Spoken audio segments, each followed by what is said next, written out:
OK.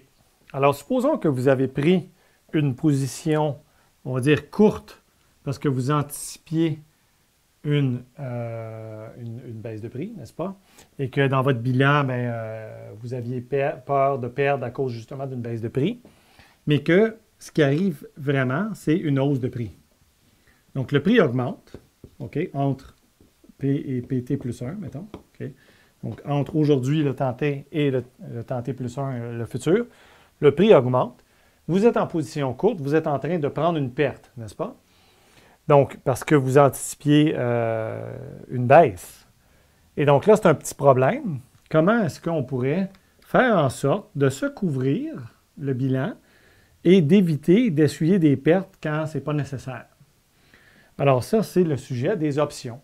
Donc, dans le cas des options, okay, quelqu'un va prendre une position courte ou longue, mais ne sera pas obligé de la prendre.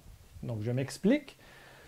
Il est possible d'acheter des contrats d'options de vente. Donc, j'ai l'option de vendre à terme et j'ai l'option d'acheter à terme. Donc, une option de vente à terme est un put. Une option d'achat à terme est un call. Si je décide de l'exercer, en gros, ça devient comme un contrat futures. Donc, c'est la même structure générale. OK? Mais si je décide de ne pas l'exercer, alors j'ai juste payé un petit prix, okay? Un petit prix qui est le prix du contrat, donc le alpha ou le bêta, et c'est tout. Et donc, ce qui va arriver, c'est que au lieu d'acheter direct, pas acheter, pardon, au lieu de prendre part comme vendeur à terme, on va dire, comme acheteur à terme, pardon, donc acheteur à terme dans un marché, okay, sur obligation par exemple, je peux acheter un call. Okay? Achat d'un contrat de type call. Donc ça, c'est un achat de... Donc une fois que je l'ai dans mes poches, ce contrat-là, j'ai une option d'achat. Nous, on va se concentrer sur les options de type américaine, c'est-à-dire je peux l'exercer en tout temps. Donc réfléchissons ensemble. Supposons que le prix est sur cet axe-ci, okay, et que ça, c'est le temps. Et le prix d'exercice, donc prix d'achat. Donc, si j'exerce mon option, je vais acheter à ce prix-là. Okay? Donc, supposons que le prix, le prix là, du truc donc, est en train de faire ça. Il baisse, il baisse, il baisse. Alors, si je suis en train de faire ça, est-ce que j'ai un intérêt à exercer mon option? Bien, réfléchissons. Si j'exerce mon option, je paye ce prix-là à ce moment-ci. Okay? Je paye ce prix-là, disons 100 $, on va dire. On va prendre des chiffres ronds. Donc 100 $, mettons. Okay? Donc, je paye ce prix-là, okay, ici. Et si je veux acheter directement dans le marché, je paye ce prix-là, genre 20 $. Mais je suis aussi bien que juste acheter directement dans le marché, n'est-ce pas? Et donc, tant que le prix est en bas du prix d'exercice, je n'ai pas intérêt à exercer mon option. Okay? Donc, je n'exercerai pas mon option. On dit dans ce cas-là que l'option est out of the money ou out of money. Okay? C'est-à-dire qu'elle n'a pas une valeur fondamentale positive. Par contre, elle peut avoir une valeur de marché. Le contrat lui-même peut avoir une valeur de marché si j'anticipe que le prix va s'en aller ici. Parce que si le prix s'en vient ici après avoir baissé là, qu'est-ce qui va arriver? Rendu ici, donc là, ici, tout ça, c'est out of the money, comme on dit. Donc, ça fait ça comme ça. Et là, rendu ici, le prix augmente par-dessus le prix d'exercice. OK? Donc, je l'ai mis en vert. Et donc, tout ça, toute cette section-là, si je décide d'exercer mon option d'achat, mon call, bien, je paye ce prix-là, 100 $, et la valeur de marché du truc, là, dans le marché, c'est de 150 $. Donc, je peux exercer mon option, acheter 100, revendre directement 150 dans le marché. Chouette, non? Et donc, ici, le contrat est in the money. Donc, c'est-à-dire qu'il vaut déjà quelque chose en tant que tel, le contrat lui-même, parce que la personne qui détient le contrat est automatiquement profitable si elle exerce son contrat. son option, pardon. Et donc, ici, dans ce coin-ci, le prix de marché de l'option, du contrat lui-même, donc du call, peut être non nul parce que il y a assez de gens qui anticipent que le prix va augmenter par-dessus ce prix-là. Dans ce cas-là, on va être out of the money, donc pas dans le profit en ce moment, mais on anticipe qu'avant la fin du contrat, donc par exemple, la date de maturité peut être ici quelque part, là, peu importe. Mettons que la date de maturité est ici. Donc, avant d'arriver à cette date de maturité-là, je pense qu'on va arriver dans une section profitable du contrat. Et donc, même dans ce coin-ci, le contrat vaut quelque chose parce que j'anticipe qu'il va être profitable un jour. OK? Donc, ça, c'est un type de contrat call. Et donc, réfléchissons encore ensemble. Donc, supposons qu'on ne parle pas d'option ni rien de ça. Là. On avait pris un contrat de type futures en tant qu'acheteur à terme, okay? Avec une chambre de compensation. Et donc, au fur et à mesure que le prix baissait, ma marge baissait, n'est-ce pas? Ma marge baissait. Et au fur et à mesure que ça augmente, bon, c'est encore dans le négatif, mais ça s'améliore, je suis comme moins dans le rouge, on va dire. Et à partir d'ici, ma marge s'améliore. Et donc, il y a des fluctuations de marge. Et dans ce coin-ci, si la date de maturité était arrivée là, malheureusement pour moi, il aurait fallu que j'absorbe cette perte-là, à moins d'annuler ma position avec une position inverse, n'est-ce pas, le netting, avant ça, n'est-ce pas, évidemment. Mais en supposant que je n'avais pas annulé ma position avec une position inverse avec la chambre de compensation, bien, il aurait fallu que j'absorbe une perte. Maintenant, avec une option, bien, si c'est dans ce coin-là, je ne fais juste pas exercer mon option, c'est tout. Donc là, ça a l'air magique parce que je peux faire des gains, mais je ne fais pas de perte, n'est-ce pas? Bien, ça s'appelle de l'assurance. C'est-à-dire que les pertes sont bornées, puis les gains, en tout cas théoriquement, là, sont non bornés en pourcentage. Et donc, parce qu'il y a des pertes bornées et des gains non bornés, il y a un risque pour le vendeur du contrat. Et donc, c'est comme une assurance. C'est comme une assurance. Et donc, il y a un prix, contrairement aux futures.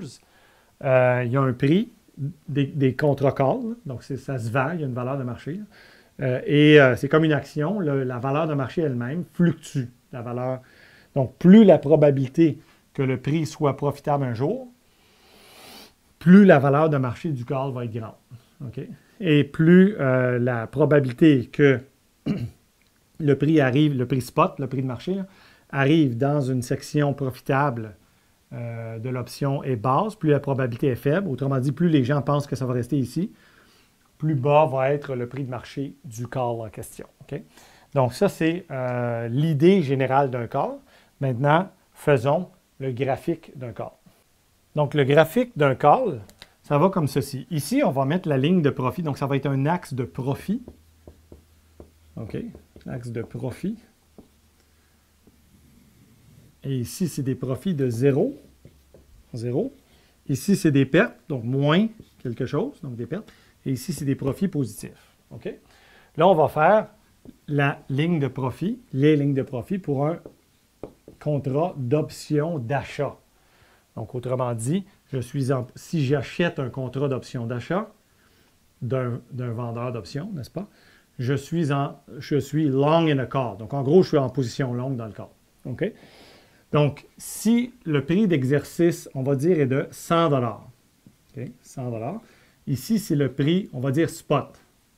Okay? Le prix spot, le prix dans le marché en ce moment. Okay? Donc, et ça ici, ça va être le prix d'exercice, parfois appelé le strike price, okay?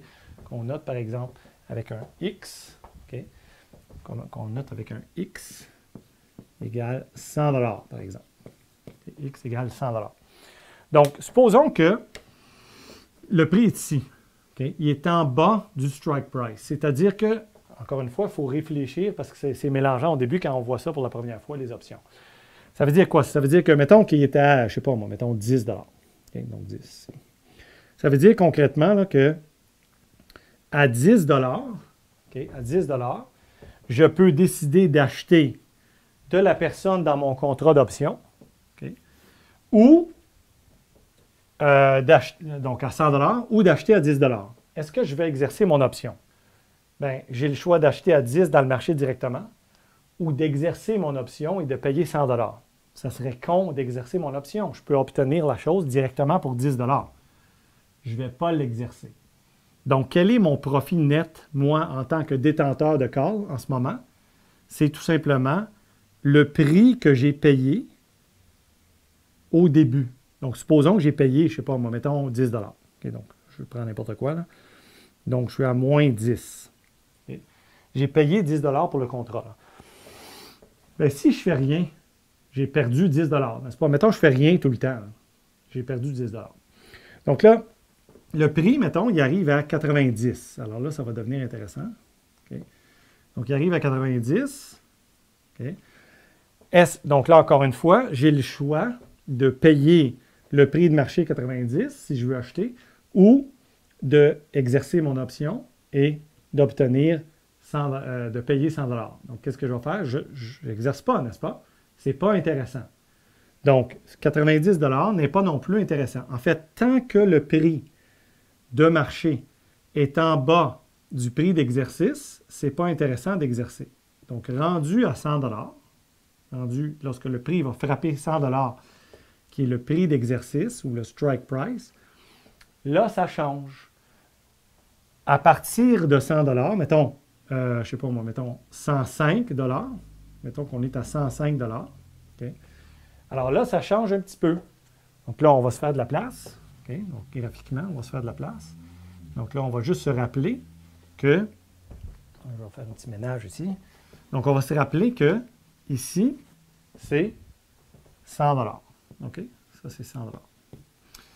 Et donc là, on arrive ici, puis à 100 $ exactement, c'est kiff-kiff. Donc, je peux acheter dans le marché spot à 100 ou exercer mon option à 100. Rendu à 105, alors là, je peux exercer mon option à 100 $, payer 100 $, revendre immédiatement dans le marché à 105 et je fais ma perte de 10, donc moins 10 plus 5 dans le marché, ça fait moins 5, n'est-ce pas? Donc, c'est comme moins pire. C'est comme quelque chose comme ça, là. Donc, à 105 $, donc à 105 $, ma perte est maintenant de moins 5.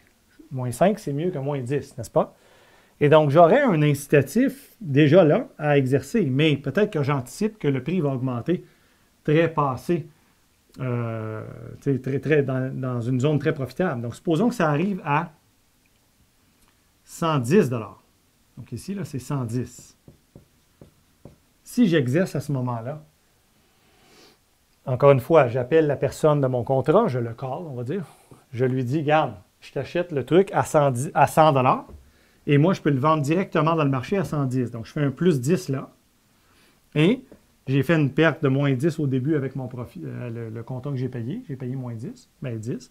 Et donc, plus 10 à exercer mon option, moins 10 pour le prix que j'ai payé, je suis rendu à un profit de 0 à 110 $. Et quand ça augmente par-dessus 110, je suis en profit net positif, n'est-ce pas? Et donc, n'importe quoi en haut du prix d'exercice devient intéressant. Soit tu réduis ta perte, donc dans ce coin-là, ou bien tu fais carrément des profits positifs à partir de là. Pour le vendeur du contrat, lui, le vendeur d'un call, bien lui, il a obtenu ton moins 10. Lui, c'est un revenu pour lui, n'est-ce pas? Donc, lui, il était à plus 10 au début, là. Et tant que tu n'exerces pas ton option, lui est heureux. Et si tu décides d'exercer ton option, bien lui, il perd l'équivalent de ce que toi, tu gagnes.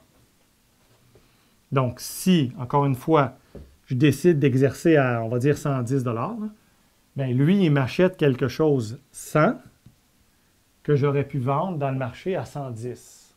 Et donc, il fait une perte de 10, donc plus 10 qu'il faisait là, moins 10 sur la perte, et donc ça fait 0. Il est rendu à 0.